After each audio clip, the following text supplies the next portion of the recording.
And you can also decide to not make a decision. Like some people don't care if they're diluted and if they have personal guarantees. I have friends that'll raise like 10, 20 million. They're like, who cares? I'll figure it out. And then they figure it out and I'm like, all right, that's you. It's not everybody. Yeah.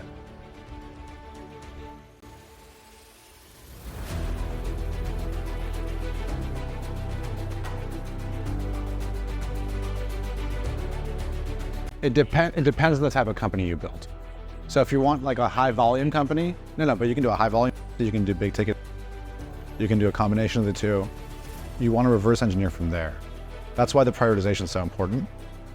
Does that make sense? Because there's like math that you need to go through to set up the sales team. So let's say business model prioritization.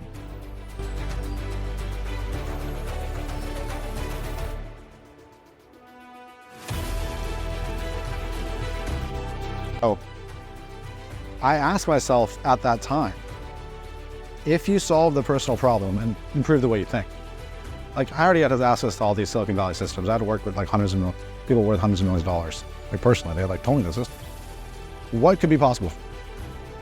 And so I made a decision to not get distracted, to not be adaptive, to change my patterns.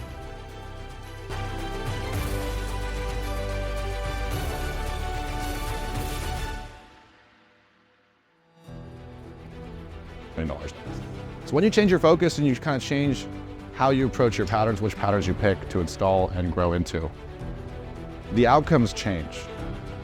And I think that's why the outcomes should be changing the patterns more than changing just the outcomes, building the system that guarantees the outcomes versus getting to the outcomes.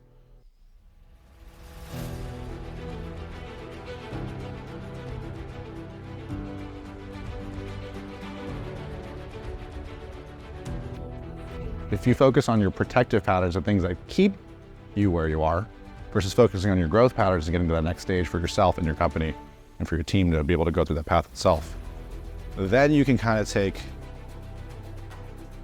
a different approach to life.